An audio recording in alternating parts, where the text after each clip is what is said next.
Assalamualaikum warahmatullahi wabarakatuh. Sedulur, ketemu lagi dengan Berkah Family Official. Semoga sedulur semua diberikan kesehatan, kelancaran, kemudahan rezeki, diberikan keberkahan dalam kehidupan, serta rezeki, kesehatan, barokah selalu.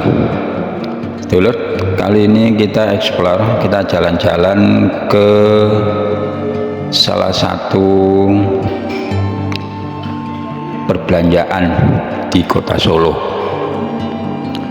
yaitu Goro Assalam Hypermart ya, tepatnya di masuk Kertosuro, udah masuk di Kabupaten Sukoharjo sebenarnya, tapi ini wilayah Solo. Dari sini jalan-jalan atau nggak berbelanja untuk membeli keperluan anak yang mau balik ke pondok, belanja keseharian lah, mungkin sabun atau jajan dan lain sebagainya, ya peralatan perlengkapan keseharian santri ya, sambil ngadem lah. Jadi tempatnya enak, nyaman, bagus, dan memang untuk berbelanja ya. Dan beberapa kali kesini itu memang selalu rame ya. Saya perhatikan harganya lumayan murah ya, lumayan murah, dan bisa dikatakan lengkap ya untuk keperluan.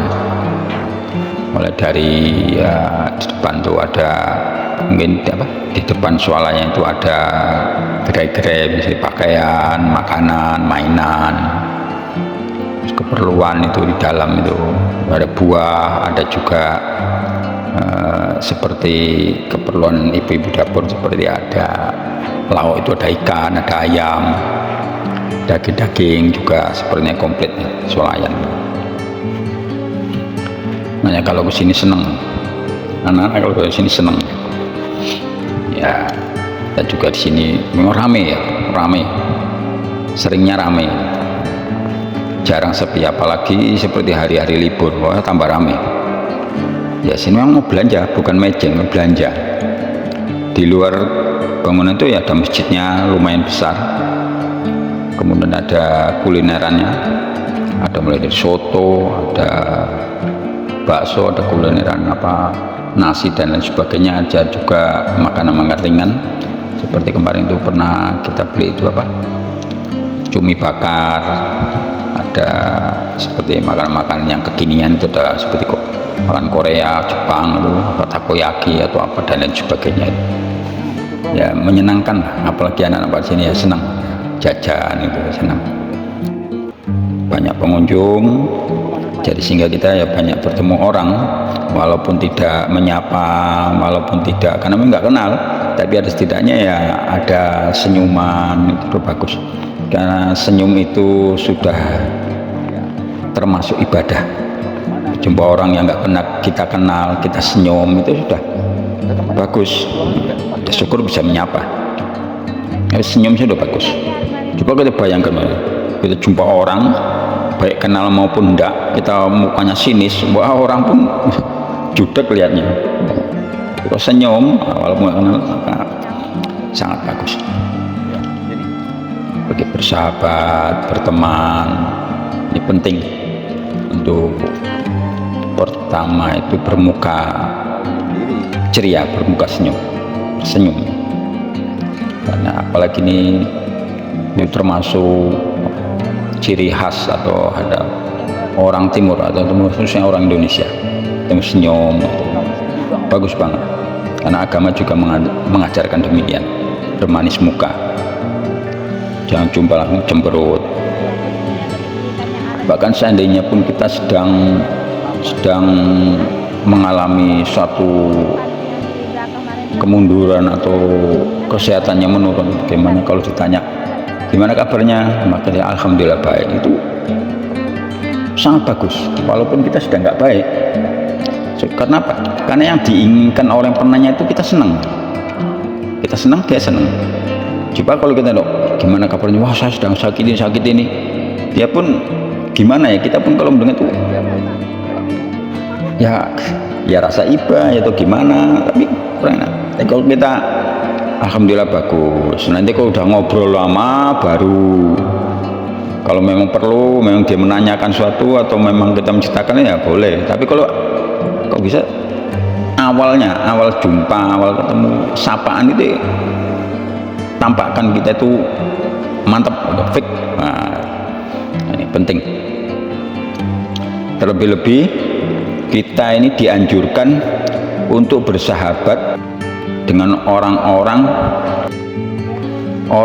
yang dekat dengan Allah, waliullah. Kita dianjurkan untuk dekat orang-orang yang soleh. Ada satu kalimat atau perumpamaan, kalau kita berteman dengan penjual minyak wangi, maka kita akan mendapatkan harumnya, wanginya, baunya. Tapi kalau kita berteman dengan pandai besi, maka kita akan mendapatkan panasnya, padahal kita nggak ketahui. Nah, begitu juga. Jadi kalau kita berteman dengan orang-orang soleh, maka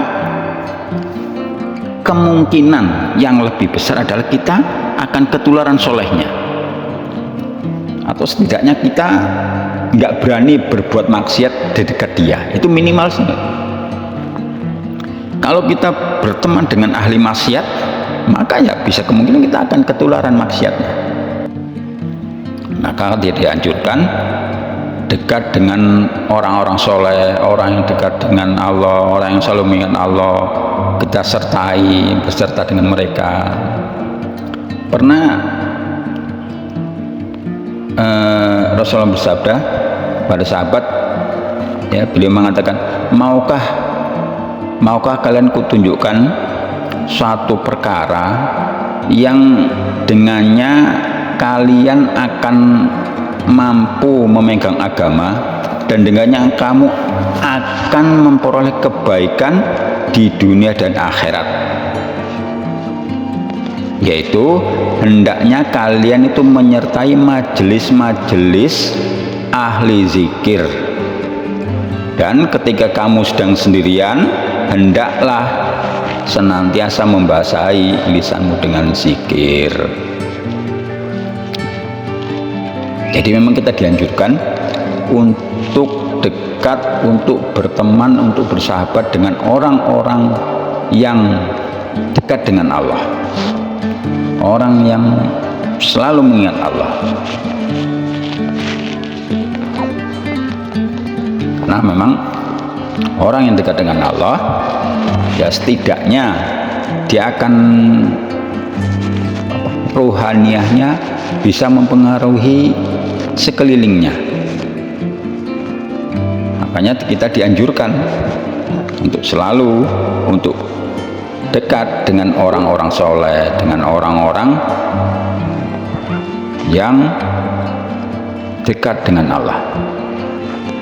Memang lingkungan kita itu sangat mempengaruhi kita, karena kita sebagian besar bahkan akan terpengaruhi oleh lingkungan daripada kita yang mempengaruhi lingkungan. Kalau yang mempengaruhi lingkungan itu memang butuh orang besar, maksudnya kekuatan, baik kekuatan rohani, fisik, dan lain sebagainya, bisa dia mempengaruhi satu lingkungan. Ya syukur kalau kita bisa, bagus. Seperti orang jahat, dia akan mempengaruhi lingkungan karena dia kekuatan dia bisa mempengaruhi. Begitu juga orang baik, ulama besar bisa mempengaruhi lingkungan, orang alim, orang baik, orang buruk bisa seperti itu. Tapi kalau umumnya kita kan justru terpengaruh dengan lingkungan. Kita belum mampu mempengaruhi lingkungan di sekitar kita. Sebagaimana Rasulullah itu yang Rasulullah ini nggak ada tandingannya, dia sangat mempengaruhi lingkungan. Bahkan sahabat juga sebagian besar demikian, dia bisa mempengaruhi lingkungan.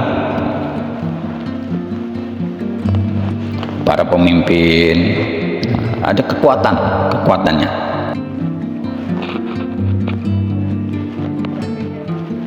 Jadi Rasulullah itu sebagai figur, sebagai tokoh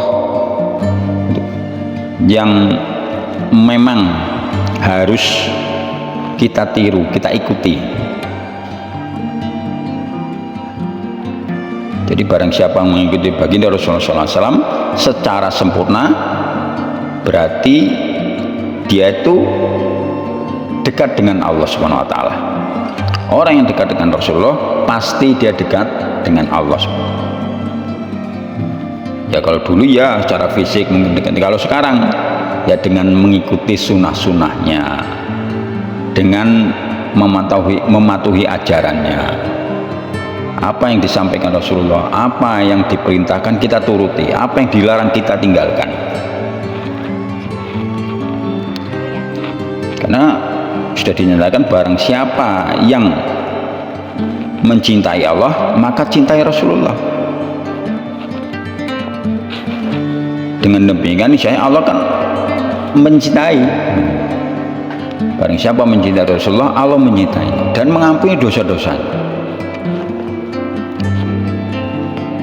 Jadi sebaliknya, kalau kita jauh dari sunnah-sunnah Nabi, sunnah-sunnah Rasulullah, maka ya Allah akan menjauh.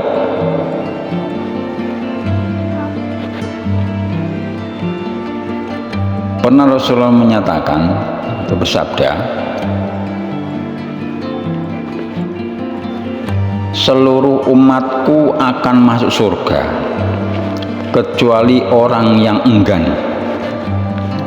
Terus sahabat heran tanya, ya Rasulullah, siapa yang enggan itu ya Rasulullah? Kok ada orang yang enggan masuk surga? Lantas beliau menjawab, barang siapa menaatiku ia akan masuk surga, barang siapa mengundur hakaiku maka dialah orang yang enggan. Lantas dia juga bersabda, tidak sempurna iman seseorang di antara kalian sehingga segala keinginannya mengikuti agama yang aku bawa. Jadi nggak sempurna iman kita kalau kita bertentangan dengan agama.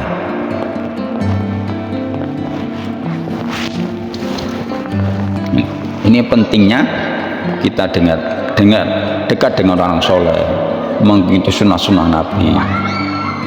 Ini sangat penting sekali. Maka kita sebagai umat, sebagai orang awam, ya kita nggak bisa ya kita ikut ulama. Sebagaimana apa yang didhawuhkan Rasulullah kemudian diteruskan oleh ulama, ya kita ikuti. Nggak usah kita ngarang-ngarang sendiri. Karena bukan kapasitas kita untuk mengotak-atik atau